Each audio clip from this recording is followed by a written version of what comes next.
नमस्कार विद्यार्थी मित्रांनो, आज आपण सामान्य विद्यार्थी आणि टॉपर विद्यार्थ्यामधला फरक पाहणार आहोत.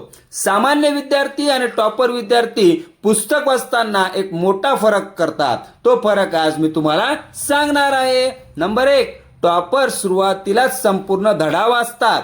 ते आधी हेडिंग, चित्रे आणि महत्वाचे मुद्दे पाहतात, त्यामुळे धडा समजायला सोपा जातो. नंबर 2, महत्वाचे शब्द मार्क करतात, म्हणजेच बाळांनो हायलाइट करणे. पूर्ण पुस्तक रंगून टाकत नाहीत, फक्त परीक्षेसाठी महत्वाचे शब्द आणि सूत्र हायलाइट करतात. नंबर 3, प्रत्येक पानावर स्वतःला प्रश्न विचारतात.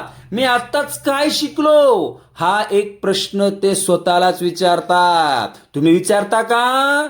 नंबर 4, पुस्तक बंद करून आठवण्याचा प्रयत्न करतात. वाचून झाल्यावर पुस्तक बंद करतात आणि मुख्य मुद्दे स्वतःच्या शब्दात सांगतात. तुम्ही सुद्धा सांगता का?